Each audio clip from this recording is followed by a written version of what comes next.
Welcome to Source Not Found, a show about the worst versions of your favorite things.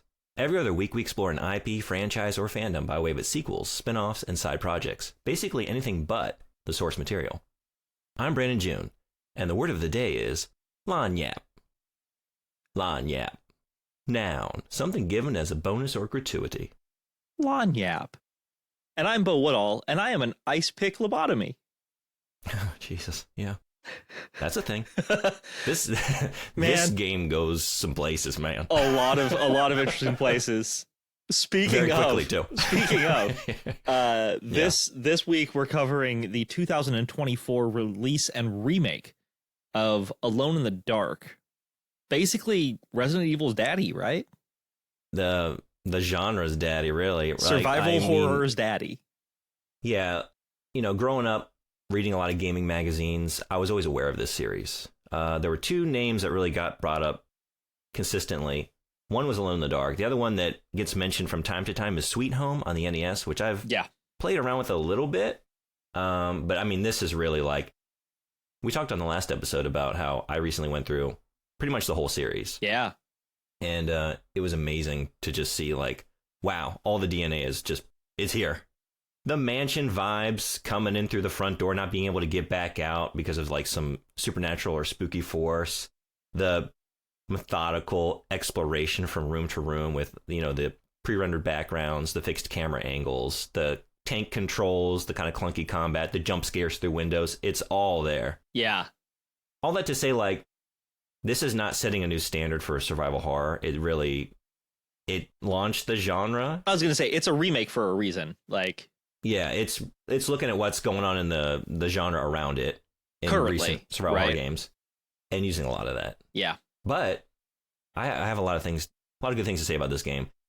Then we may have some contentious conversations in this one. But well, it's Alone in the Dark. We are not alone, and we're not going in to the continue dark. the trend. Yeah. So well, I was going to say we had different thoughts on the movie. Yeah, we did. Not really. We both agree. It's absolute dog shit. It's just like, I just think it's a little less dog shit. It's really not even like, I think it's less shitty. It's just like this shit over the Blood Rain shit is just that much shittier. But we don't actually really disagree on anything. Where my shittier is Alone in the Dark as opposed to Blood Rain. Yeah. But we're kind of like, we're jumping ahead because I really am excited. I'm excited to talk about this game. I was really excited for it to come out. Then let's friggin' do it, man. Like, yeah. So for those of you who are joining us for the first time listening to a video game episode, we cover 5 main categories and we score them on a scale of 1 to 10 each. So at the end of this whole thing, we have a point base out of 100. Those 5 categories are narrative structure, gameplay, visual, sound, and fun factor. So let's do it. Let's jump right into narrative structure. Do we want to do like a brief overview? There's not much to say, I think, without any sort of depth into it. So let me just do like 3 sentences. And I think that'll... You're way better at this game than I am. Maybe that'll push... Yeah. Maybe that'll push us. Do it. What do you got? What's this game about? Edward Carnby and Emily Hartford are coming to Deserto Manor, basically to grab Emily's mentally ill, I think, uncle. Like, she never says what condition he's being treated for here. And by the way, this is in what, the 1920s? Yeah, 1920s. Yeah, so mental illness is not exactly looked on as, something you get good treatment for. Like, damn. No, at one point, one of the subplots is lobotomy as ice pick lobotomy as a solution. As a solution that's being considered. Yes. Yeah. But Emily received some troubling things from her uncle, Jeremy, and she hired Edward Carnby as a private detective to come with her, kind of as both muscle and a voice to get her in the door so they could grab him and leave. Mm-hmm. What they don't know is Deserto Manor, right? Deserto? I always kind of said it Derceto. Derceto? Derceto Manor is basically housing some crazy weird occult shit. And the entire plot line is all around Edward Carnby and Emily Hartford trying to understand what's going on with both Jeremy Hartford, Emily's uncle, as well as with Dorsetto Manor and the evil within. That is the game. Mm-hmm. If only that summed it up, though. Yeah, because that sums it up. But there are some. This is a convoluted story. It really, I don't know if it is. The only thing that makes it convoluted. So one of the big plot driving devices is you are regularly pulled into like an alternate dimension created by Jeremy to keep him somewhat sane and to lock away the Man in Black, right?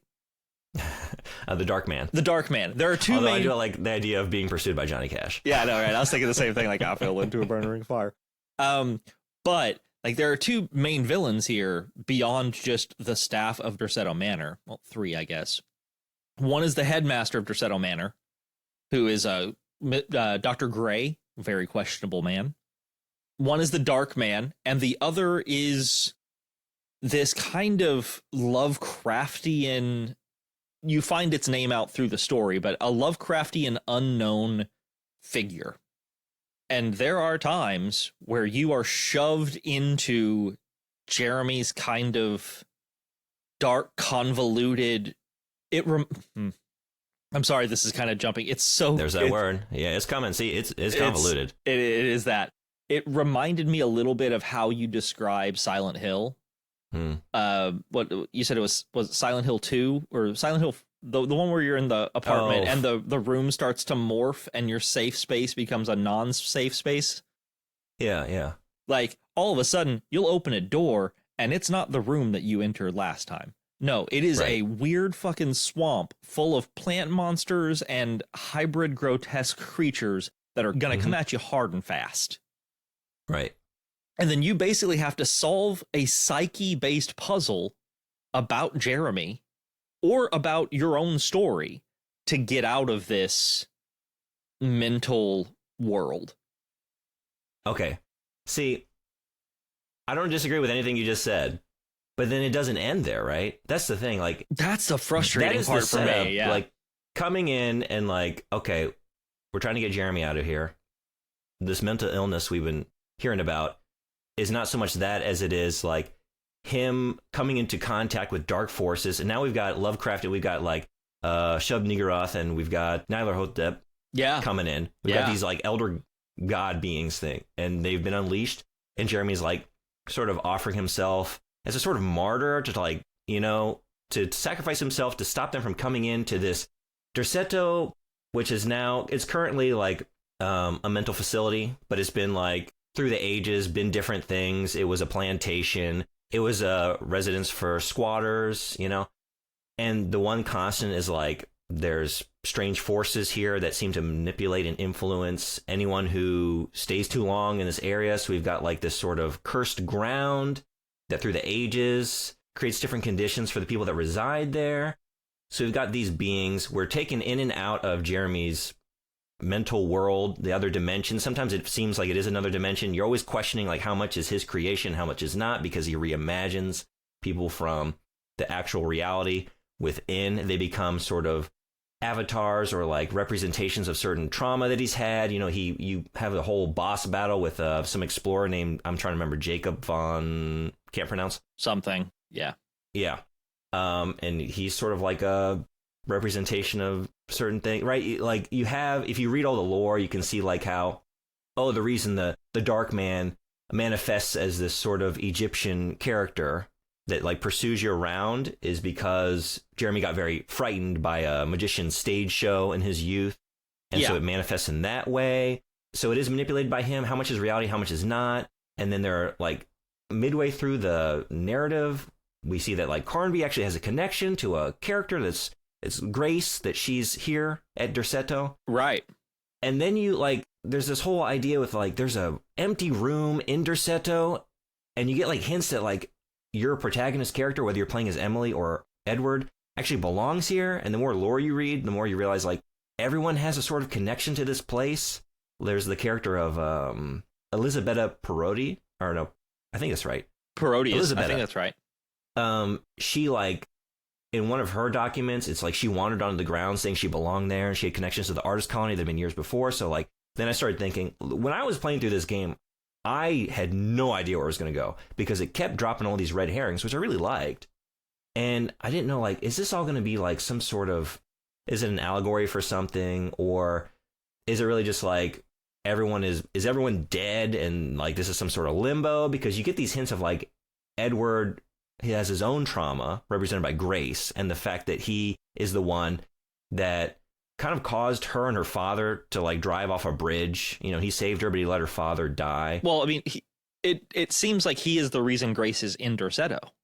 That's what, yeah. Again, he took her back to her mother, who was abusive. And then Grace left her mother and came to this asylum, right, effectively. So you have all that, and there's a scene later on where, like, I played as Edward. As did I. You go into that empty room, and you pull back the wallpaper, and it's all, like, stuff about him. It's, like, his, you know, badge number or whatever, and, like, all of his shit in that room. Like, oh, we have a place here at Dorsetto, too. That's the way we're going. And then to go all through that, and then at the end, it's like, it just suddenly turns it all the way up to 11. We're like, oh no, we're just like, it's a tree cult. We got the black goat of the woods in the tree. And now we got that. And it's actually just a physical monster. And no. It's like, it's real. Everything's real. And now it's a big monster. It's just like, that's a lot. So here is my big problem with the narrative. And I think it may be indicative of the fact that this is a very well done remake of a game from several years ago. This game is only about, I don't know how long it took you to finish. This game took me 6.5 hours. I think I spent about like 13. Oh, Jesus. All right. Well, I took my sweet time. I want to say, like, there were hours.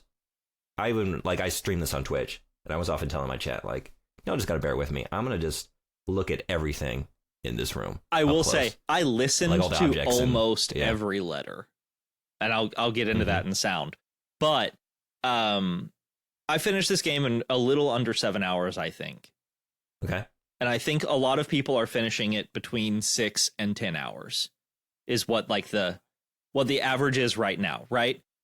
When I finished and checked how long to beat, my time was longer than any recorded time on how long to beat. So yeah, that sounds about right. Yeah, that sounds about right. You were probably just like walking through it, just like loving the visuals and the sound. Yeah, because we haven't really talked like on the show. I think the last couple of years I've kind of started dabbling in some 3D modeling and some programs like Maya, and I have a new appreciation for all that, and I just love taking my time looking at this stuff. And I just love the period. I really love the 1920s and just the aesthetics and the objects. I was just like, oh, let me look at this cash register.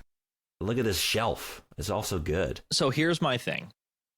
If it was going to end with both Emily and Edward existing there already and stopping the cult there through their own psychosis, that would have been really cool. But instead, what you have is this weird, just jumbling together of interesting ideas that would have been so much better fleshed out over twice as long of a game. Like or just cut some of it. Like if we could have had either the Jeremy story or the Edward trauma story and fleshed that out more, I would have loved that. But like, the game for the first, in my case, 5.5 hours or so is basically telling you there are no enemies unless you are in the mental world, the bad world. Right. Like the flip world, Jeremy's world. You do not have to worry about ammunition or health when you are in the regular manner. And then the game ends with them like, just kidding. We summoned a Lovecraftian god into a fucking tree, and it's going to eat your face. And this is real now. This exists in the real world, where nothing has existed in the real world that gives you any indication of that being a thing. It's going to go down as one of my top gaming moments of the year. Maybe not a good moment, but definitely a memorable one. It surprised it. I pushed pause and walked out of the room like, oh my God, what just happened? It's fucking nuts. Like we're talking about, the whole game is, you kind of get what it's doing after an hour or two. Like, okay, we're here, we're exploring this spooky manor, but then, oh, we're in this like strange sort of like dream, trauma, otherworld dimension that Jeremy is creating. Yeah. And we're like pulled into that, and then we're pulled back out.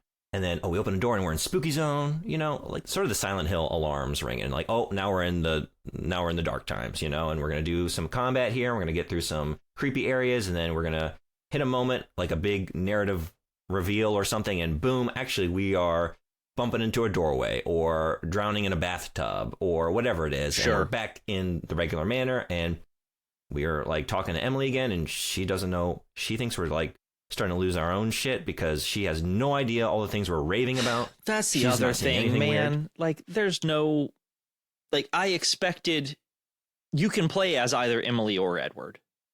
Yeah. You expect them to work together in this game.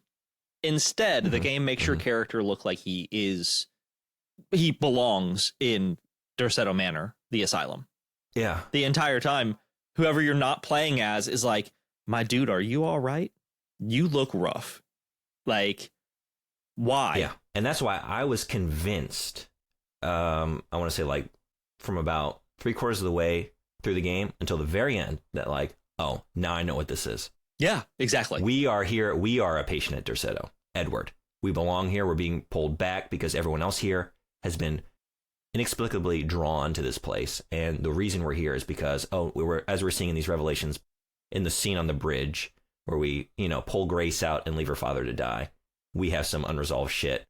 And also like the way the battle against Jacob ends with like I'm trying to remember now, because there are like two separate moments where like you're punching your way, you're like stabbing that creature only to find out later that like you've ice picked Jeremy. And then like you're beating at the Dark Man, and that's Lottie. And then they sort of sedate you and put you in a chair, and there's this sort of like disorienting moment. And it's very well done, right? Whereas like you're sort of waking up, you're like, it's very calming and soothing. And what am I doing here? And I'm sort of getting my bearings, and I was really bracing myself for it was all a dream. Like you've been here the whole time, or some of that kind of shit. Right. And then it didn't do that. And so the thing is, with this final, because it goes from all this like in dream, out of dream, whatever. It's not quite reality, but it's influencing reality. And then you come out into the like conservatory, and this big giant tree, which I've been eyeing the whole game, and their voices come from it and shit. Like, it talks to you if you stand next to it for too long. Like, you belong here, Edward. Edward, you know what you did. And it's like, yeah.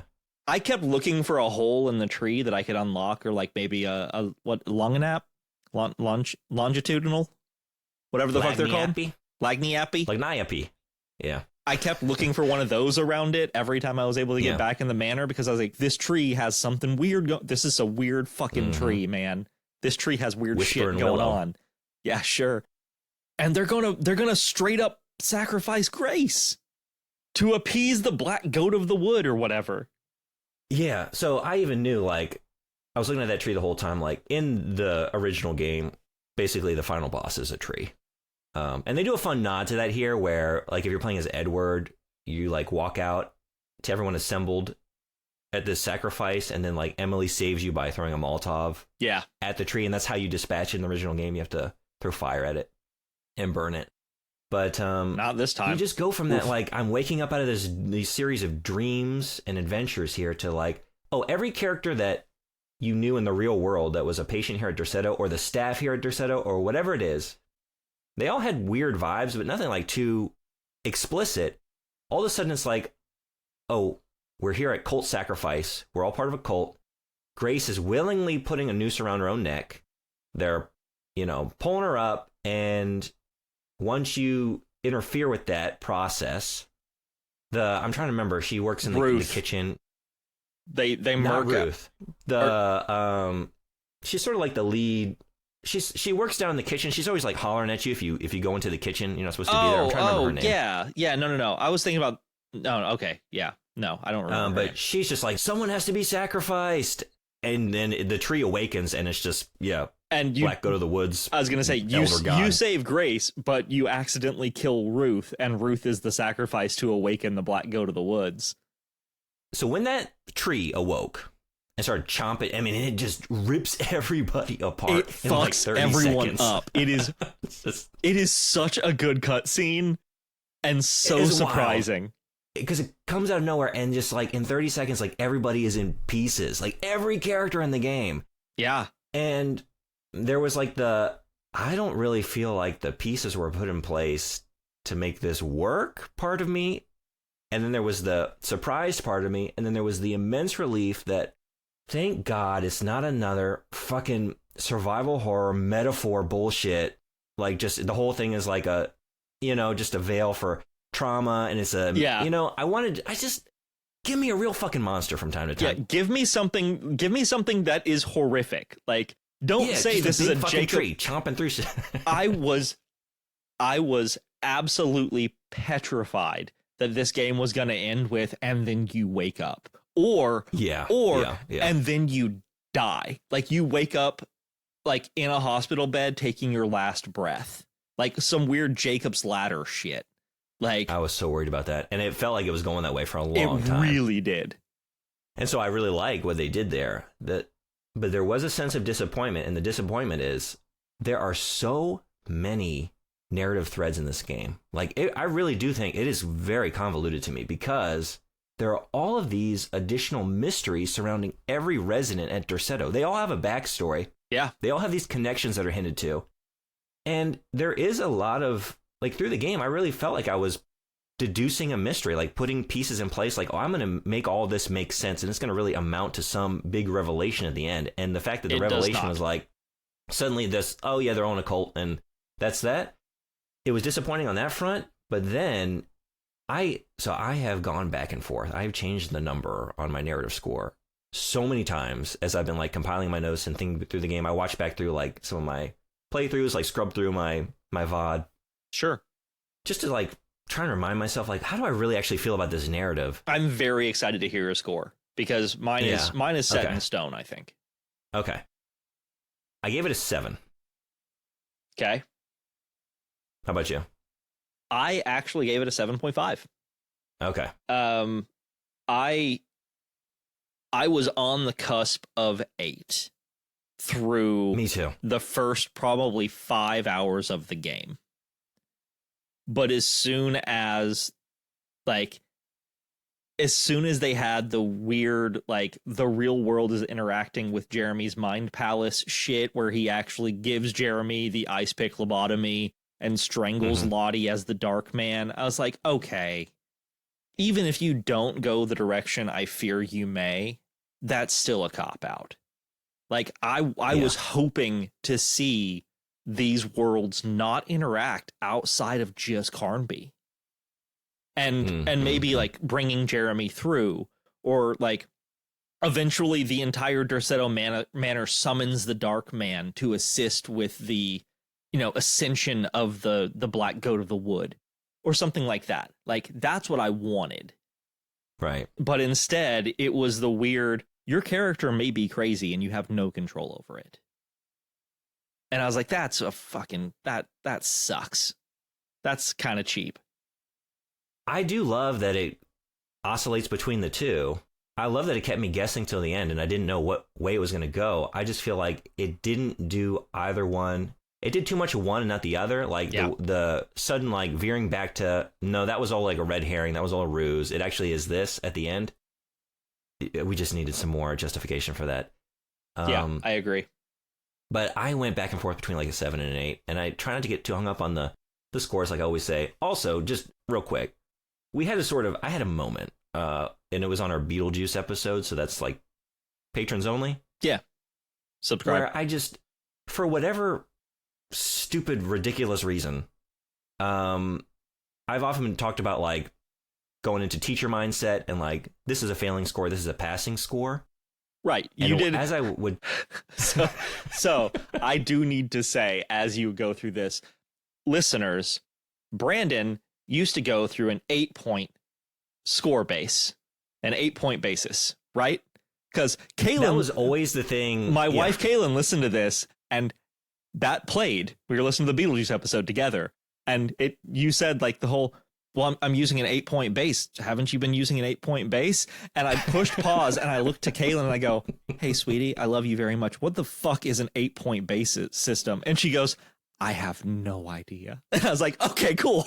Yes. All right. That was when I went to school. Yeah, it was like 93 to 100. That was your A. See, I know that like there's this, I know the 6-point system go 92 to 98 is an A 90 to 92 is an A minus, and a 98 to 100 is an A plus. Like I get the 6-point plus minus system, but I don't believe I ever encountered. Also, a 93 to 100 is a 7-point system, right? 93, 94, 95, 96, 97, 98, 99, 100. Oh, well, god damn it. Sorry, I was just adding 3 plus 7 equals 10. I'm not, guys, I'm only a math boy when it comes to these scoring systems. That is it. Sometimes it's funny, like when you have like formative experiences in childhood, they can influence you. Because like I don't use that scale to grade now. But for whatever weird reason, just like when we were talking about games, and the way I still think about it is like, oh, I still think about like 7 being your pass. That's getting you your D. You know, it throws everything. At first, it's not a big deal. When you get into those like 7s and 6, 7s and 8s, like that's a definitive change to be using an 8 instead of a 10. Yeah. Anyway, it's like I've been using, we have a 10-point scale, like 1 to 10. And for whatever weird reason, I mean, I'm using that, but then I still considered like, oh, but this number is a pass on an 8-point scale. I was going to say, anyway, there have been a few occasions where you're like, I gave it a 7 because it just passes. And I'm like, hang on. I'm a really strict teacher. Do I not remember what school is? Did I fail courses? I've been out of that scale for a long time. I lapsed back into it. I'm back out of it now. Going forward. God damn it! I love you so much. The fact that that we're on a 10-point scale, and it makes a lot of sense to just go with that and just think about it that way. Now my scores will better reflect that. So everything in the past, just I don't know. I was gonna say I have to really wonder what some of your really shitty scores meant in the past. Like, like it seems buck wild, but we can get into that on a later date. Anyway, in proper now this is the new era of Source Not Found, and in this new era, this game is a 7. We're 20 episodes in, baby. Okay, because I love red herrings. I love things keeping me guessing. But it did give me just a monumental sense of disappointment at the end. So I had to knock it for that. But then the reason I've struggled with this so much is because even though on the plot metric, the overall plot of it kind of fails because it tries to do too much and it's jumbled together and it's like confusing and convoluted and doesn't really pay off in a lot of really satisfying ways. But man, the way that narrative is conveyed was so good. So that's the thing. I didn't give it a higher score because I'm giving other things higher score. I know. I thought about where to put some of this. The thing is, like, I was so fascinated with all the lore. I love the idea, and it's so. I almost want to bump it up. I'm thinking about it. Hold on. I might. Okay, so let me toss one thing your way before we move to gameplay. And this is one of the. Well, no, I'm still on narrative, but yeah. Go for it. I mean, we're going to decide our scores and then go to gameplay. The biggest issues I had with this narrative were the fact that it was so inconsistent. You can play as either Edward or Emily. Right. The problem is that is not shown in the game. Do you mean with their interactions with one another? Yes. They do not seem as if they are solving this together. Right. The only thing Emily does to help you is throw a Molotov cocktail at an angry alive tree. Like, the rest of the time, she is some documents and stuff, but she is a worse NPC than the tenants of Derceto. Like, this is supposed to be a game about Emily and Edward solving a mystery together, and that never happens. And then the other thing is obviously the fact that no one ever made their mind up with how the narrative was initially, like, not initially, but finally going to be conveyed. Like, was it going to be a Jacob's Ladder thing? Nope. Is it going to be alternate dimensions? Maybe. It's not really seen. And then there are too many loose ends by the end of the game. Like, I still walked away from the game going, did Edward Carnby, was he a patient here at one point? Because that wouldn't surprise me. That's the thing, right? That would not surprise me. And those giant questions left unanswered with the amount of lore we are given through the game is unacceptable to me. It doesn't fail, but it does not get as glowing of a score as I would give it if it gave me the information that I need to close those threads. I completely agree, and that's why I struggle with this, because on that metric, yeah, it's not so great. I have a lot of criticisms. But as a Lovecraftian piece of media, oh man, they got it so right. They got it so right, because the whole experience of reading a Lovecraft tale is coming into contact with the unknowable and being just flooded with strange, impossible monstrosities and experiences and like other realms, and like how that encroaches into our own. And often like your protagonist is not the initial witnesser of this. Usually you're finding like some diary or some record of their descent into madness because of what they've seen, right? And you're like piecing things together and then eventually contacting it yourself as the protagonist in a Lovecraft tale, right? It's usually like the second or third person in the door. Sure. In a lot of ways.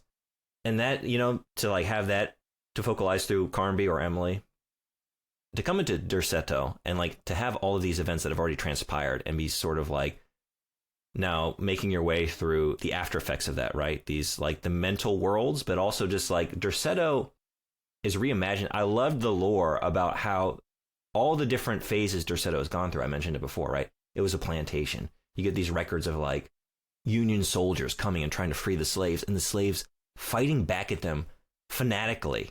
Right. Choosing to not be freed, to defend the plantation. Why? You've got these like strange cults. You hear like records, people saying like, oh, there was strange like bleeding and like hollering in the night and bonfires and strange like occult practices. You got it like it becomes like an emergency hospital for Spanish influenza for a while. It's a squatter's residence. It's an artist colony. And every time it always like sort of undergoes some sort of destruction and then is reborn. But the people they keep coming back to it, and it keeps warping them. And you find like, again, their reveal is like, well, there's an elder god here. And right. That's why the cult sort of is reborn. I loved all that. That was so good. I thought the characters were all really interesting and fascinating. And this is influenced by visuals a little bit and music a little bit, but a lot of these scenes, like coming into Derceto for the first time, and you're sort of wandering around, there's no one there, and then all of a sudden, like, every patient is on the stairs, just sort of like looking down at you. You got like Ruth, like leisurely, you know, smoking a cigarette. You got like Grace peering out through the banister, and there's like that. I didn't know what to call it. Somewhere I saw the term doom jazz, which I think is, I didn't know that was a genre, but that is what it is. Love the music in this game. So atmospheric, just the sort of like slow, again, doom stand-up bass, like the warbling saxophone, the sort of like, you know, hold on to it. Hold on to brushes that. on cymbals. I know, but like that, like some of these scenes were so, you know, my love for David Lynch. They were very Lynchian, just in like the sort of strange, off-kilter, sort of surreal, almost dialogue and interactions. It left me like there was just so much mystery encapsulated in so much of this. Not even the outright like trying to piece together the story, but just like, why are these people acting the way they are? Are they real? Are they figments? Are they ghosts? Am I in my head? Because everything's just a little off. And I loved that. I loved like a lot of these environments you go to, like going through the French Quarter. Oh yeah, the shop. I mean, now we're like, you're getting into like visuals and gameplay and stuff. But I know I don't want to go too far. The problem is like, none of that. Like, yes, all of those questions are real, but they don't drive the story the way they should. Right. Like, they are set pieces and moments that exist that don't actually push you further. Totally agree, and that's why I struggle with this, and that's why I'm still talking about this in narrative, even though that's like those are places, those are locations, kind of gameplay, kind of visuals. But they're so good because like you see these characters reimagined. You have like Batiste, and now he's John the Conqueror. Like you have these sort of folklore characters coming in, and you have all these things from Jeremy's history, childhood, imagination represented in all these different areas.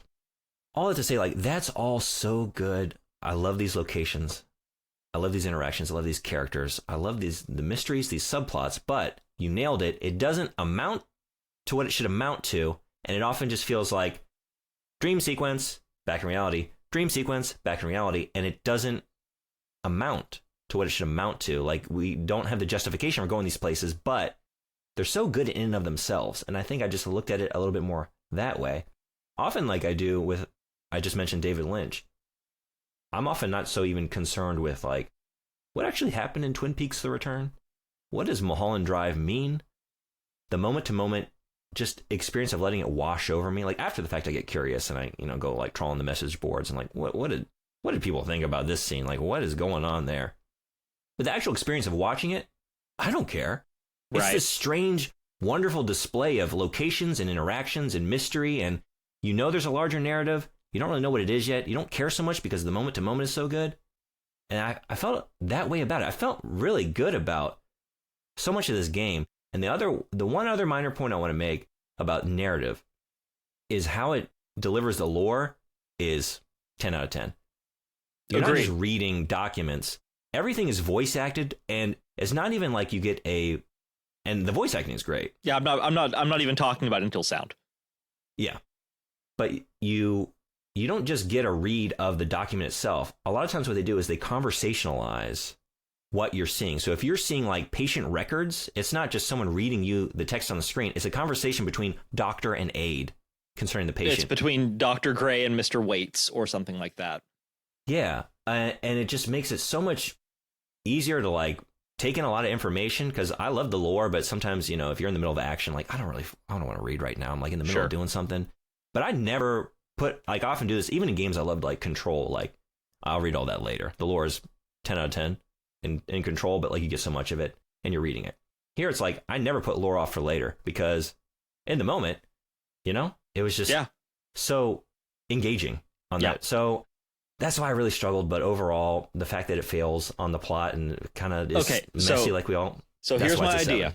Let's do gameplay, visual, sound, especially, because visuals and sound, I think we'll be talking a little bit about some of this, even though we already have. And then before we end the episode, if you feel like you need to bump her up, we bump her up a point. Yeah, no, I think I'm thinking about it, but I think it's going to stay at 7. All right, let's go into gameplay. I give it a 7. I gave it a 6.5.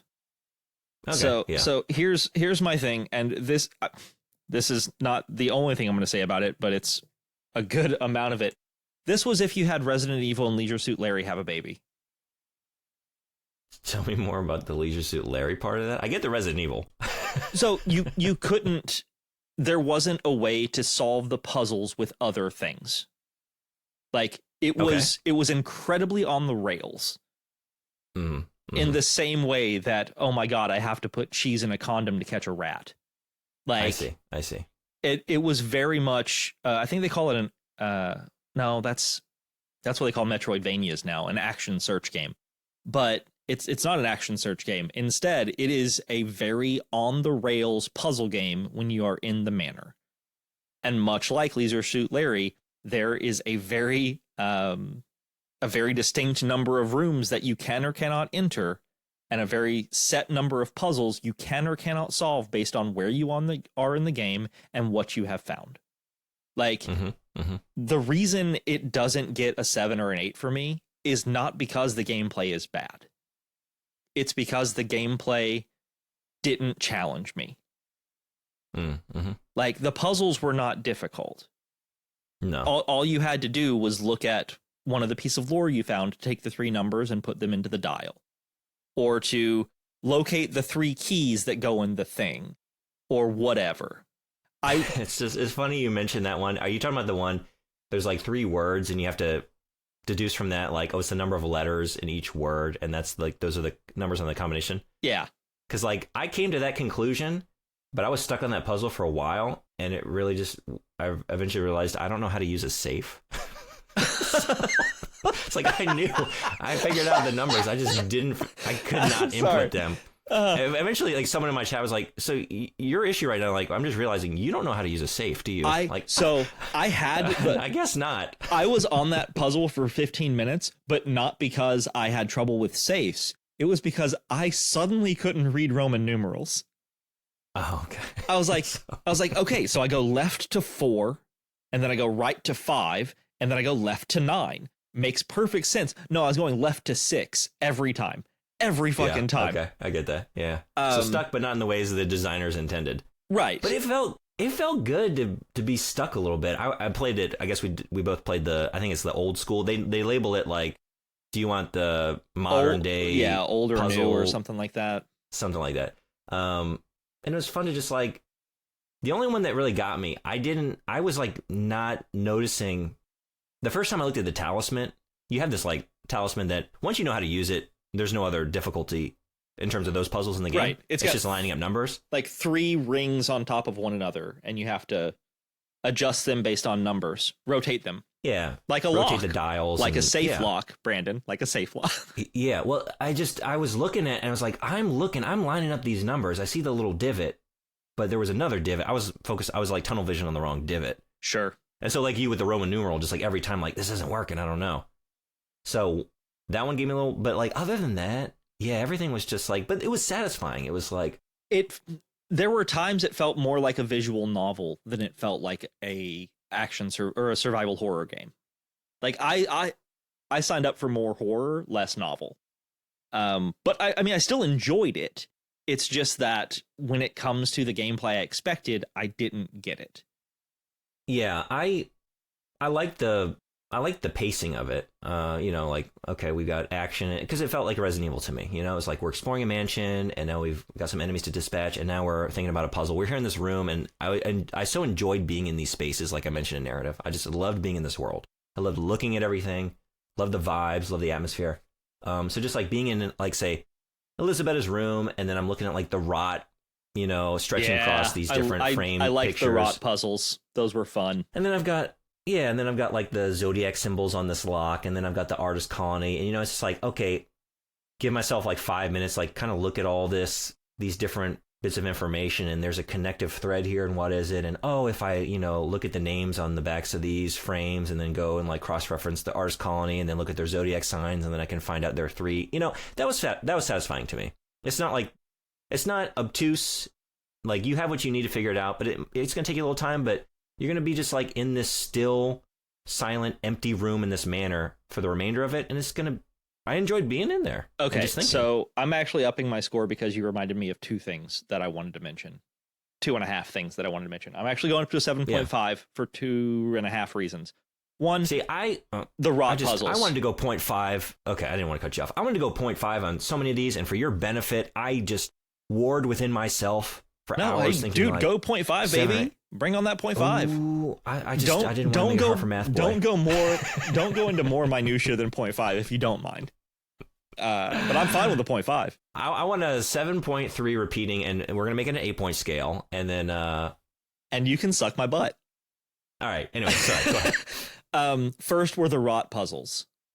Every time I saw a rot puzzle, I was excited. Not because they were hard, but because they were really fucking cool. Like, yeah, like they were pretty to play with.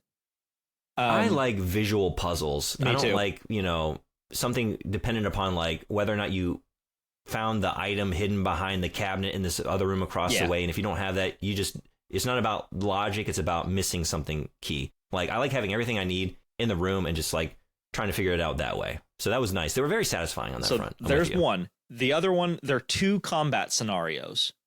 One of them was both surprising and it pissed me the fuck off. You're in you have to go underneath the chapel and the graveyard area to get like the 3 seals or whatever. And when you're under there at one point in these catacombs, all of a sudden you get absolutely fucking bum rushed by plant monsters and grotesque hybrids. Did you know if you don't cross an exact certain spot in that level, Edward won't say, "There are too many, I need to bail"? Oh, shit. Okay. I did not hit that spot. I thought I had to kill them all. So, like, as soon as they bust through the wall, I've got Edward already backing up with all of his weapons ready to go. I'm throwing bricks at him, and I'm unloading guns, and I'm just doing headshots. Like, I am fucking Leon Kennedy, baby. Let's go. And no, they keep coming. They don't stop until you either run through and dodge them or you die. I was livid. So, funny story. I did the exact same thing. I backed off. I got them all like, fucking three stooged like in the door together. Fucking, like all stuck, bottlenecked. Fucking Wanted style, and try to hit three of them with one bullet.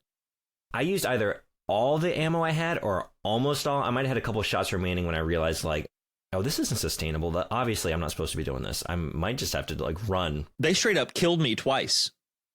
I died a few times before I hit the revelation. But finally, like, I ran up to it and I crossed this little pathway, and it's like there's a stalactite and a stalagmite making a column on one side, and I hadn't passed that point yet, and Edward goes, oh, there's too many of them. I should just run. I'm like, well, fuck you, buddy.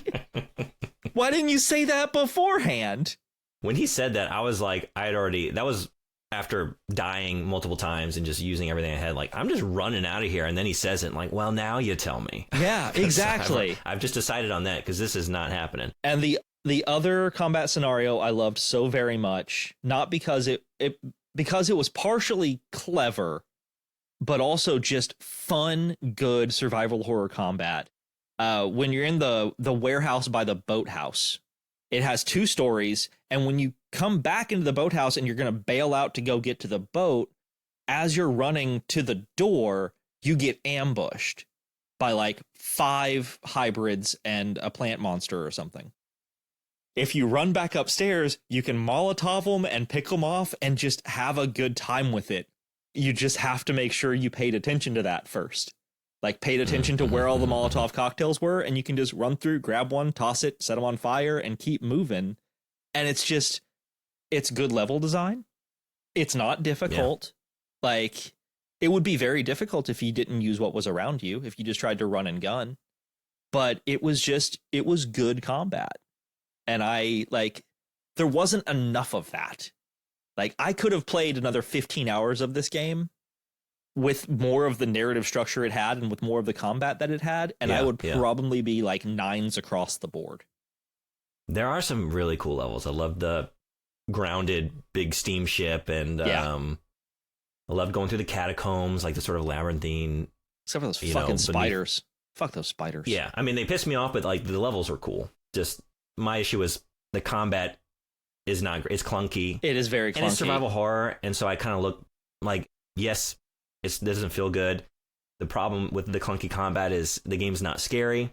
Yeah. Like a Silent Hill, it's frightening, and you're so inept with everything you want to use against these monsters, and it adds to the horror. Not to mention, we just walked out of Resident Evil 4 remake last year, which is maybe one of my favorite survival horror games I've ever played in my life. The combat's good, it's beautiful. Yeah. And jumping right into this one that is, what do you think, 1/5 of the length of Resident Evil 4? Yeah, it's hard to follow that up. I mean, it's hard to follow that up. Yeah, I loved Alan Wake 2 last year too, and I don't like I didn't like the combat in the original. I didn't like it in the remake. Saga's portion felt better, but I kind of looked past it and don't focus on that. Like, it is part of it, evaluate it, but it's more about the larger experience, being in the world and the adventure of it. Because like Resident Evil, if I think about what I like about Resident Evil, it's everything. Equal parts, like gameplay and world, like story, it's all good. For these, it's very much like, okay, it's not good, but asterisk, like maybe it helps create a sense of tension. In this game, it doesn't, because I didn't feel scared. Although I do like the monsters. In the, what was it, like the mound, when you're in like the bayou and you go into like the I'm trying to remember, you're in that internal mound, you meet Lottie in there, and this like sort of, it looks like a Doom tyrant sort of beast, like this big horned, all teeth. Some of those monsters are really cool. Yeah, I agree. Yeah. So combat's not good. It's not horrible. It's just clunky and you're slow and you got to reload your weapon and you can't reload and run at the same time. And it just like you get clusterfucked a lot. And then like the little spiders, fuck the little spiders. And the last boss, man, I ate shit so many times because I was so proud of myself in that last boss, man. I did nothing but dodge and reload and get more ammo all around that room. That's all I did I was spamming the dodge button. I was in there for an embarrassing length of time. I don't even want to say it. Which, I mean, shout out to our YouTube. You can see all my playthroughs on there. I am going to watch your boss battles. Go watch. Yeah. A lot of that last video is going to be me just like eating shit again and again and again. I just wasn't getting it. But yeah, my biggest problem with the gameplay and why it's down at a 7, even though I liked the puzzles, I loved exploring. There are 2 issues. You mentioned it before. You said the word on rails, and that's how a lot of it felt. It felt like we talked about Resident Evil and how much we liked, especially 4 last year. Loved 2. The weakest one in those is 3 to me. And I don't want to get on a Resident Evil tangent too much, but 3 should be the scariest. Yeah. Nemesis is terrifying in that original game. And you never know when he's going to pop up, and you are never really well equipped to handle him. You got to run. It's always like a risk reward. Like, do I want to take him down and maybe try and get an item out of it? But you never know when he's going to come up. It's this constant, terrifying possibility in every room you go into.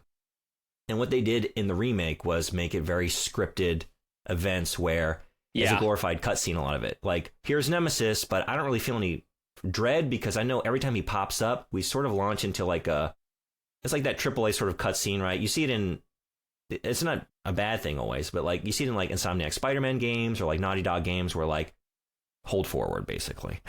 Right. Do a couple quick time event button presses and hold you just like hold X to vault over obstacles and shit. Enjoy the spectacle of it, but it's not like, it's not gameplay intensive. You're not making a whole lot of choices. You're just responding to prompts. And that's how Nemesis, that's kind of what they reduced him to, that and like boss battles, which, you're just in an arena and taking them out, Yeah. And I wish I could credit the reviewer. I don't know where I heard this sort of summation of it, but it's so perfect. They put it as Resident Evil 2 speaking of the remakes, Resident Evil 2 is a haunted house and Resident Evil 3 is a haunted roller coaster. Sure. And I think that just sums it up perfectly. And I am one that I like a haunted house. Me too. I don't want to be on the coaster.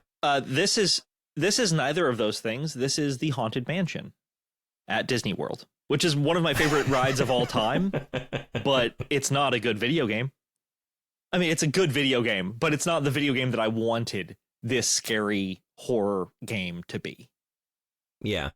The thing is, like, we don't really have either one, right? Like you're saying, in Haunted Mansion, yeah. Because the thing is, it wants to do both things.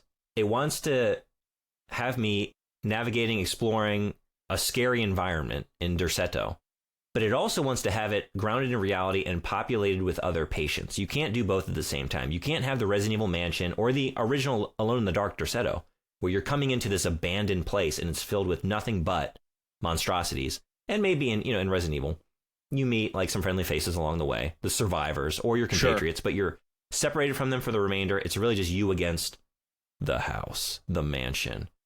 And Derceto never becomes that because at the end of the day, it's just like, it's a mental facility. Yeah. And you walk around and it's like, it's weird. Something's off. There's a lot of strange things happening. But in the reality, like in the normal reality, there's nothing to be afraid of. So it can't instill any fear. And then every time we lapse into like, I open the door and, it's like the bayou encroached into this, or, it's like dark times now. All the lights are out. After a couple of those, you realize like, this is going to be like a one-off. I'm going to sort of navigate a hallway. I'm going to take out a couple monsters. Maybe and then solve I'll just a be puzzle back in the and I'm normal back. Derceto. Yeah. Yeah. And that's when I was on the coaster. I was on the rails. And it's like, there's not any sense of like constant dread, or I never turned a corner in Derceto thinking like, I hope I don't run into something here.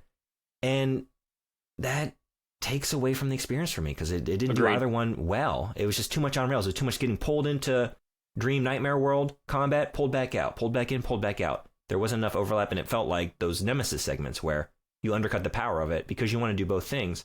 And I like both things you're doing, but they sort of like undercut one another. They take away from the power of the other. Yeah. In this case, I think the ambition of the gameplay they wanted to have was hamstringing them. Like they tried to create too many stories and too many different games, and instead they still created a very, well, we'll get to that, fun experience, but it doesn't change the fact that it could have been so much more. Yeah, I agree. That all to say, like, oh man, it just does certain things so well. The fact is, like, even though I have that criticism, one of the most important things it had to hit for me was creating a memorable location, and it did. Like Derceto, there's going to be a part of my brain that will always sort of remember the layout. Like I do the RE Mansion or the RE2 police station, right? Like, they set up a phenomenal location to explore. Even though, I mean, I guess it's saying something, right?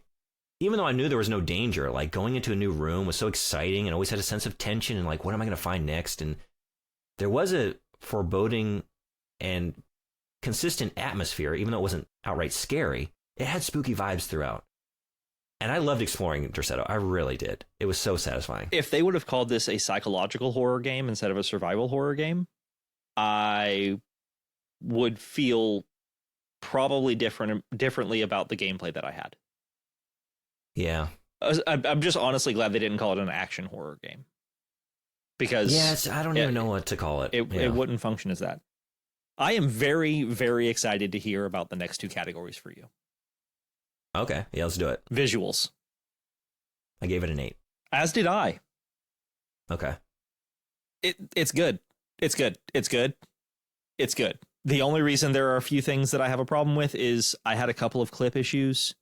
And I had a couple of voiceover issues where shit didn't line up correctly. And there were a few moments that one or two of the side characters that you don't see a lot of suddenly had this weird uncanny valley shit happen. Where like, I didn't feel that way about Emily or Edward or Jeremy or Dr. Gray or Ruth or Grace. But it was maybe the alcoholic. I don't remember his name, but maybe it was him. But all of a sudden, his eyes didn't function correctly. Like there were a few moments where things like that happened. And, you know, this may be something you disagree with me on.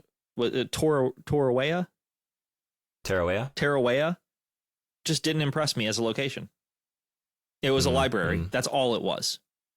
They could have kept it in Derceto as a place that you turn a corner and all of a sudden it's this big kind of Baroque library scenario. Yeah. Instead of going, oh, well, you're in Jeremy's happy place now. But the dark man is here, so be careful. Also, I'm Jesus, kinda, but not really. Have a good day. Yeah, no, fuck off. All right, get out of here. Yeah. And there were just like all the statues of the library keepers and stuff. It was pretty, but it wasn't inspired, I think, as like Derceto was, as such a memorable, beautiful location that is full of all this vibrancy and differences. And even when you turn a corner, and was it the mezzanine that goes from just an absolute wreck to this beautiful like bar and stage dance floor area. Yeah. Like Derceto is, like you said, a memorable location and absolutely beautiful. Tarawea for an entire chapter is not. For me. Okay, this is another one I struggled with. You know what? I got the okay from Math Boy. Going to a 0.5? I struggled. Let's just do it. Narrative, if you don't mind. 7.5 on narrative. That's where I was really going back and forth. Got it. Let's do A5 on visuals. I knew you were going to fucking do it. Oh, you beautiful. Because I went back and forth between 8 and 9 because, okay, it is a bit of the uncanny valley. It is a bit of like, these character models, a lot of them look kind of like last gen. And I don't have a problem with that. In fact, I don't want to even convey the idea that that's a knock against the game because I feel like as an industry that I care a lot about, like this is one of my main hobbies. I love video games, right? Sure. And we're just seeing like layoffs and closures of studios and just really a lot of bad shit going on in that industry right now. And it's unsustainable. A lot of these budgets that studios feel like they got to do. Sure. And it's because we see things like a Spider-Man 2. We see what Insomniac's doing. And then that sort of like sets the benchmark of like, well, now if it's not that, it can't possibly be a 9 or a 10 because that's the new standard. I was going to say, Baldur's Gate 3 did the same thing. Larian Studios came out and was like, why the fuck are you guys laying people off? Look at what you can do with people. Yeah, and it's just, I don't want it. I love that those experiences exist. Like, thank you. But I know a little bit of what that takes now that I've tried to model stuff and like, Jesus, I don't even know how they do this. I really don't. I know you have teams of hundreds of people, but still, it astounds me to look at this. Sure. And the fact that people are able to create worlds at this level of fidelity. But I want to like be on the side of what is sustainable for developers, what is sustainable for studios. How do we get more experiences like this? Wild, weird, invented, like just one-off attempts at something that it won't. This game would not have justified a huge budget that would be required to achieve that level of fidelity. Right? I don't know that it's selling particularly well. I hope it is. It's doing okay. I want to see more of this. The ratings aren't super high right now. I think it's like a 6.7 on Metacritic or something like that. Right. Rating, like critical response isn't great. I don't know. I just gauging like when I was on Twitch, like, you know, it had a okay first couple days. It fell off pretty quick. I mean, it's only a lot of people 7-hour game or whatever. A lot of people didn't even know it was coming, so I can't imagine it's doing well. I hope it did enough to justify a sequel, but I'm not going to hold my breath. It also wasn't in a lot of retail outlets. Target and Walmart did not carry it, at least near me. I had to go to a GameStop. That doesn't surprise me. It just sort of slipped in under the radar and probably isn't going to get out from under that. So all that to say, like, it shows. It's a smaller studio. You know, David Harbour looks like David Harbour. Yeah. Some of them are in like an uncanny valley. So that aside, you talking about these environments and just remembering like, man, I just loved looking at all this stuff. Like Dorsetto Manor may go down into like one of my favorite video game locations I've ever played in. Like it's just that good. Everything's just so dense with just like lavish furniture and like stuff of the era, all of just like I mentioned, just like the glass work, the vases, you know, the registers, the telescope, the sinks. It was all great. I loved looking at everything. Every person's room had several things in their room to like signify whose room that was. Like no two rooms even were remotely the same, outside of maybe layout a little bit, but like even wallpapers and lightings and bedding and all of it is just so well done. Yeah, I agree. Character designs were memorable. Everyone's just, man, Edward's fit. Let me tell you what. Yeah. Yeah. David Harbour. Yeah. He can. Yeah. He's got it going on, man. He wore that hat. Yeah. And Emily too. Just like I loved everyone. Man, the more I think about it, I was like, do I want a 9? I don't even know what's pulling it down. I felt like I liked a lot of the monster designs. A lot of them were just like recycled again and again. I felt like I wanted more range in creatures, and I just wanted to feel scared. I wanted something in the visuals to finally frighten me. Other than the Uncanny Valley thing, my biggest takeaway is that the areas I was supposed to be scared, I was never scared. Like, yeah, the closest they got was maybe in the basement. You have four separate types of enemies, and that's about it through the entire game. Yeah, and once you kind of know their deal, it's all right. Plant monster, weird hybrid thing, flying thing, and lizard thing. Like that's all you got, really. Yeah, they did like it did that thing. You know, it's always like the final act of a Resident Evil game too. Like, where do you end up at the end? You end up in like the lab, right? All the lights are out. You're navigating by flashlight, and they did that in this too. You go down to the basement, but there was no danger there. There was nothing down there, yeah. That sucked. That's the thing. That's more of a gameplay, but I don't know. But for me, it affects the visuals there. Like, yeah. I wanted to be scared, but I knew based on the game there was nothing down there that would scare me. Unless I turn a corner, I'm in the fucking bayou again or something. And that's exactly what happened. You open the door and it's like, oh, I'm in this, and then I'm back out of it. And then, oh, the stairwell's flooding, and now it's not. And yeah. Okay, well, I feel good about it. It's just Dorsetto. I gotta just hand it to ignoring this team. Everything else. Dorsetto Manor gives it like Dorsetto Manor. If it was just Dorsetto Manor, would be a 9 or a 9.5 for me. Like it would almost be perfect. I'm sorry, I gotta do it. It's gotta be a 9. I loved so much. I loved just going in these rooms and seeing like all the like a copy of like the magazine like Weird Tales in someone's nightstand and just like it's all just. for me, like the Antarctic level and That was nothing to me. That was a nothing. and the even like the not the catacombs, the cemetery or the mausoleum area and stuff. It's just caves. Like again, like Derceto is perfect, but all the places where the actual like action took place were so kind of rote.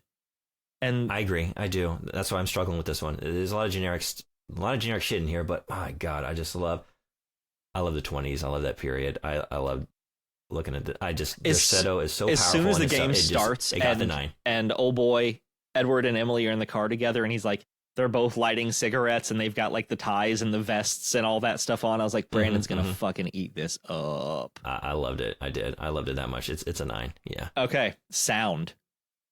Another 9 from me. Yeah, mine too. This may be some of my favorite sound I've heard in a video game in recent history. It's so good, man. The range of performances is just good to great. I don't think there was anything there were just some that were, like standard video game peripheral character, but our principal voice actors killed it. Absolutely, they did. I loved, everyone pulled off that. I was in Louisiana. I would also, I want to call out 2 fucking all-stars other than David Harbour and Jodie Comer in this game. Paul Mercier was Jeremy Hartwood. You may remember him as someone we may know as Leon S. Kennedy from Resident Evil 4. Not the remake, but the original. And he was also Leon Kennedy in all of the animated Resident Evil movies up to like 2014. And also, I didn't know another that. really good one, Yuri Lowenthal was Mr. Waits. Yuri Lowenthal is also Peter Parker / Spider-Man in both of the Insomniac Spider-Man games. Yeah, saw that. Did not catch that as I was playing through the game. So I think that maybe speaks to the performance. Yeah, I did not recognize him until I was like, he said something and the cadence was right. And I was like, that's fucking Peter Parker. What is he doing here? He doesn't belong here. Yeah, I think everything fit the atmosphere perfectly. Even just like some of the performances that were a little more understated and maybe I don't even want to say stilted, but just kind of off, strange, video gamey. Yeah. Again, helped reinforce that sort of vibe of like, what is going on here? Is this real? The only people that did that for me were like Dr. Gray, who was already off. Like, yeah, maybe it was a choice that they made. I feel like it could have been. I got that from Ruth as well. Yeah, Ruth was a very enigmatic part of the reason the narrative drops down again is like, why didn't we do more with Ruth? She was such an alluring, enigmatic character. Like our interactions with her and just like how she would appear in like Lena's places. Femme fatale, and it would have been awesome. Like there was something up with her. We've already got like the hard-nosed, hard-drinking detective. Give me a femme fatale. Yeah. Like, let's go full Maltese Falcon on this bitch. Let's do it. And we had some of that, like when we're up at her table and she in the gives us a mezzanine, drink, and then she like leads us out to the port, and then shows us the way, but then she's gone, and then she's just dead. She does. Killed by a tree. Anyway, I mentioned before about the way they voice act all the lore, all the documents. Loved that.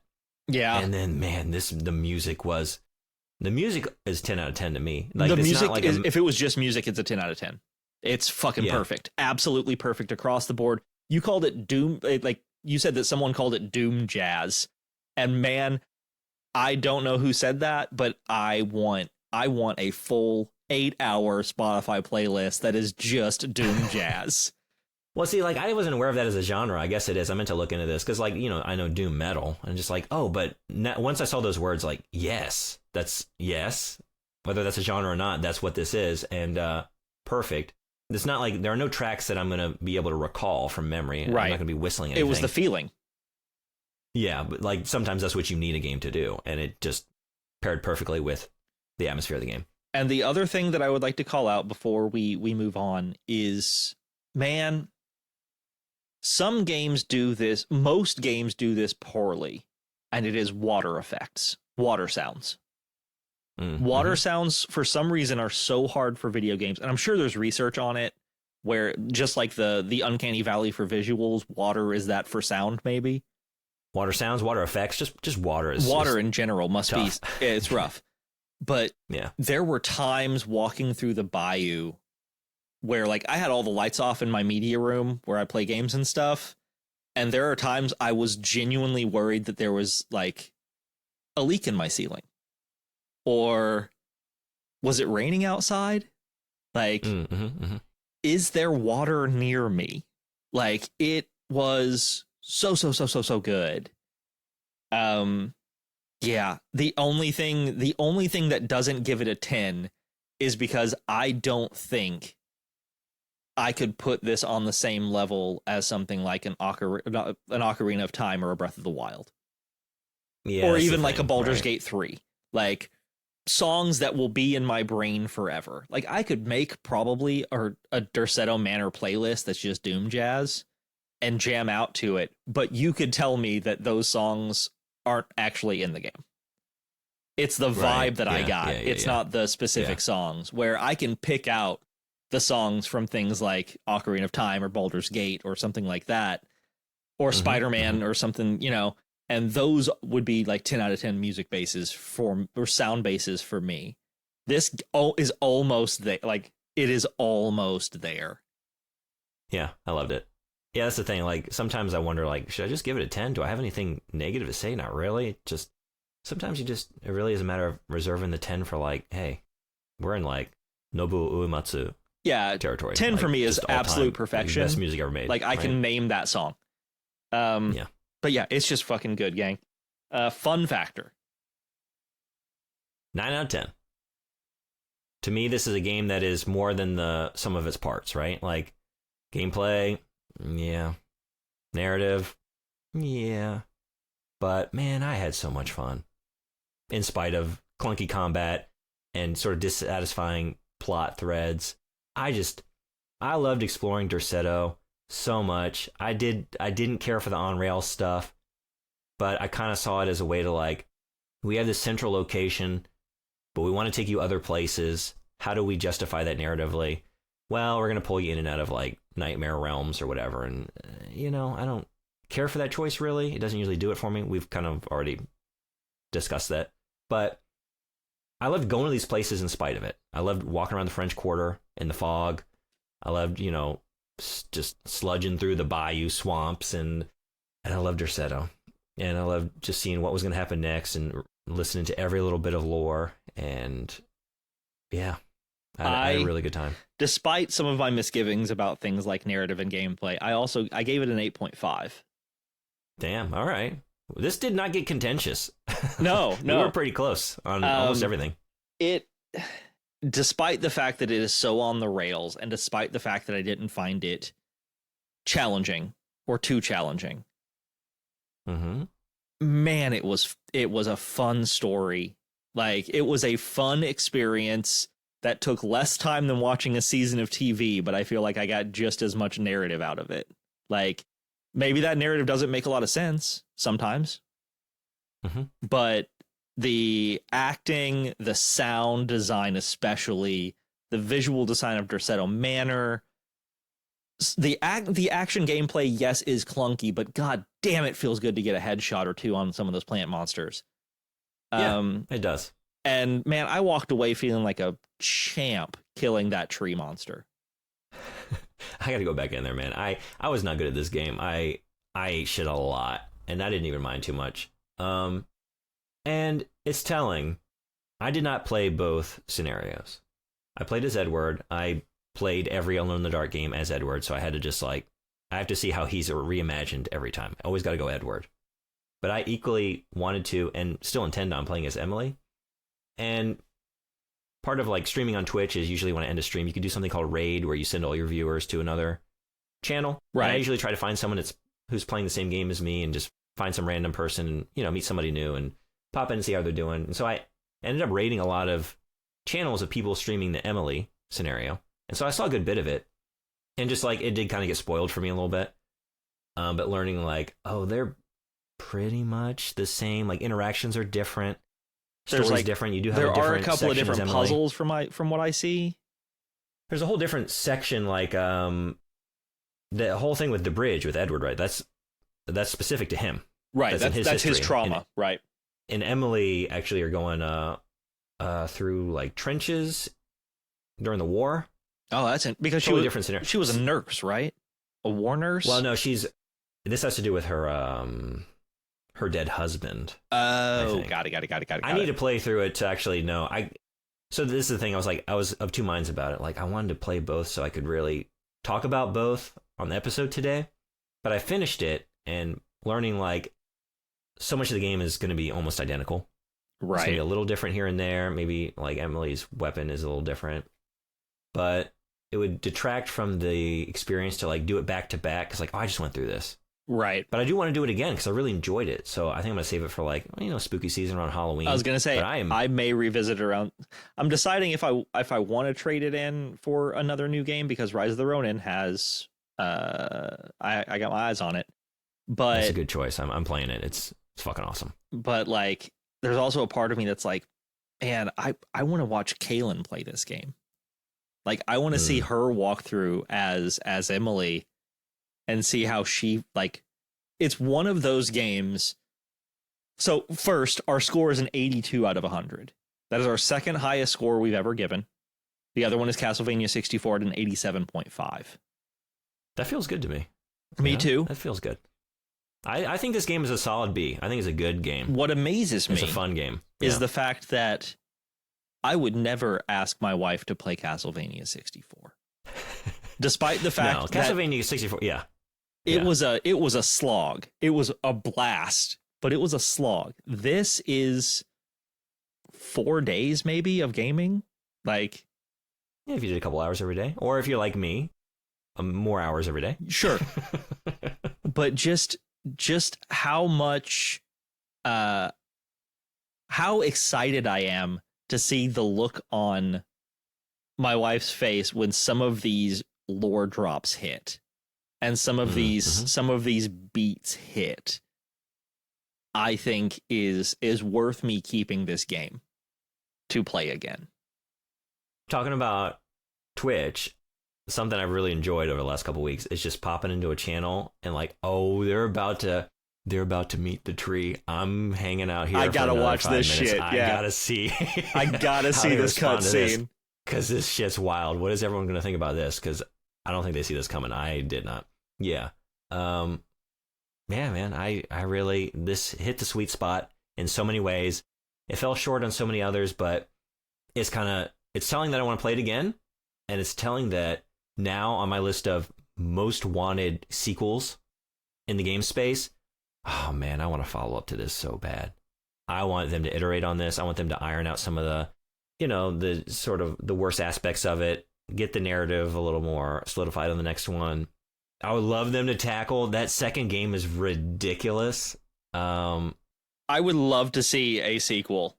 The second game, Alone in the Dark 2 is so just, it's like you can see the connection like Alone in the Dark 1, Resident Evil 1. It's so crazy to play Alone in the Dark 2 because it starts the exact same way, really. It's like you sort of come to and like enemies, just like RE2 starts, like you're out in the streets and now zombies. Like the first one is like a sort of methodical, slow start. This one is like action. Even just like the fact that you play as a child for a portion of the game because like you're trying to save a kidnapped child. Little Grace. Grace is in Alone in the Dark 2. Oh, awesome. Love to hear it. And just like a little, is it Sherry? I'm trying to remember now. It's been a while. Sherry Birkin in RE2. Yeah. You play as for a while. Yeah. Just like so many things like, oh man, just like this is exactly the same. There were so many just, now I'm on another track here, but just like there were a lot of fun nods to those original games in this. I mentioned the tree. There was the Jack in the Box, right? There's Jack in the Dark. That's a game I played through. It's like the teaser for Alone in the Dark 2. And like the Grace connection there. And just, there are a lot of fun Easter eggs in here for fans and players of the original games. And man, I just want to see more. I want to see more from this studio. I want to see more from this franchise. I would have loved for this to have been the big comeback. I really would have. I don't think it is. I think this might just be it. But, in a world where I waited 20 years for Shenmue 3, and it finally happened. And we don't have to dwell on the fact that it wasn't that good. In the world where that game exists, anything can happen. Sure. Yeah. I mean, fingers crossed. Fingers crossed. Maybe they can Someday. maybe someone can make Resident Evil 5 and 6 not bad. I'd love that. I kind of like RE5. I mean, the gameplay is fine, but the story is problematic. Well, yeah. I mean, I don't usually. I mentioned before I like the stories in these games, but Resident Evil post, I don't even know. I think starting with 4. I mean, it was never good, but this is just a fucking mess. It is. And they just keep rolling, just forging ahead. Now we're in fucking Moldman territory. Just, yeah, whatever. I'll take it. Just give me more. Just give me more of this good gameplay and visuals, please. Thank you. Yeah. But yeah, so an 82 out of 100 for Alone in the Dark 2024. That's a pretty good score. It's pretty good. It's very good considering the general consensus on the internet, which I tried not to look at too much. Yeah, it's like a 6.3 or a 6.7 so far, I think. I think it's much better than that. Yeah. Again, better than the sum of its parts. Like, I love that we have the fun factor category because it just allows, like, it's all subjective, but there's an attempt at objectivity through these other metrics. But this is just me, like, this is, if you ever just want to get it, like, aside from me trying to, like, think about it more scientifically or whatever, like, oh no, this game is a fucking 1. Like, Bible Adventures is this, Sub-Zero is this. I don't care if it's ambitious. We're back to Beetlejuice, baby. Yeah. And this is a 9. I loved it. I want to play it again. I had a good time. Recommended. But, you know, it's hard, like, games is something where the price often comes up in conversation. Like, is it worth $50? Is it worth $70? And that doesn't seem to come up in other media. It's never like, do you recommend this book? Like, well, not if you pay $15 for it, but if you can find the book on sale for 10, I guess just because games are so expensive. So that to say, like, I'm about to do that anyway, like, you know, maybe wait for a sale. Yeah. You know, unless this is your shit. Like, if it's your shit, yeah, I don't want to, like, you know, I think of it from a consumer, and then I think of now the fan that wants to see another game. Like, oh yeah, if you're interested, please buy that game brand new. Give them some money. I will be completely honest. I was very, very initially frustrated with how much I was going to have to spend for what seemed to be a short game, and now walking away from it. No, worth it. I think it's great. I had a blast doing it. And that is April for us. That is Alone in the Dark month. And in case, just a little teaser for those of you who aren't patrons, we also have a Patreon episode this month that is Alone in the Are You Afraid of the Dark, where Brandon and I have our first Phobia Agoria episode where we talk about what scared the hell out of us as kids. It gets philosophical for Brandon and confusing for me. Yeah. It is the end of the month, which means Patreon shoutouts. We're going to start with our founders, and that's the 13th Horseman, Susie Daggs, Jacob Spindell, and Frederick Weberg Vorhog. And then we have a new sorcerer. Hell yeah. Joey Bishop. Welcome, man. Joey, welcome to the party, my friend. Friendship. Tip a hat to you, friendship. Tip of the, oh shit, I wanted to, what kind of hat is, do you know? I'm not good with hats. What is Edward wearing? He's wearing a trilby. What do you call that? A trilby. Tip of the trilby. Tip of the trilby to you, just like Edward. Next month is our 3 M's. We've got moms, magic, and military for May. It's gonna get weird. It's gonna be May. Contact us, please, through email at sourcenotfoundpod@gmail.com. You can find us on socials at sourcenotfoundpodcast. And Brandon, what are we looking at for Twitch this next month, my man? Right now, so Alone in the Dark is done and dusted. I've been just playing around, doing a bunch of random stuff that I wanted to play. I've been playing Rise of the Ronin. Doing a bit of Snatcher by Hideo Kojima. Oh, I love his that. early games. Yeah. That's awesome. That's a lot of fun. Definitely swing by it. Take a look at that game. And I'm kind of building up to maybe do a big Kojima playthrough of like all the Metal Gear games and just pretty much everything else he touched. Maybe starting in May for Metal Gear. Yeah, beautiful. I'm sorry, maybe I just scared everyone away. They no longer want to come. Yeah, just playing a couple different things. Come by, see what I'm doing next. That's twitch.tv/LegionBug. And also, I mentioned it before, just to shout out our YouTube page, which I've been uploading a lot too. All of my Alone in the Dark playthroughs are up there. Yeah, take a look. Most of the other games we covered on the show. Watch just how frustrated. Watch just how frustrated you get at a giant alive tree. Me and my hour-long boss battle. Yeah, as well as our archived podcast episodes. They're also, you can listen to them by YouTube. So yep, Source Not Found over on YouTube. Sounds awesome. Thank you always for listening. We'll see you next time for, I believe, Constantine. Right? Starting off with the magic. Right. There's so much to be excited about next month. It's going to be so good. Oh, man. My love of ABBA. I get to finally just let my freak flags fly. Guys, thank you so much. It's coming. Don't forget to check your toilets for Freddy Krueger and watch out for those white vans with clowns in them. Stay doom jazzing. Skibbity bop. That shit was awesome. Skibbity bop. I don't know how to scat, but that's what I'm doing. There was no scatting. There's no scat. I'm doing the Tom Hanks like in League of Their Own. Like, there's no scatting in Doom Jazz. There's no scatting in Doom Jazz. Clip that.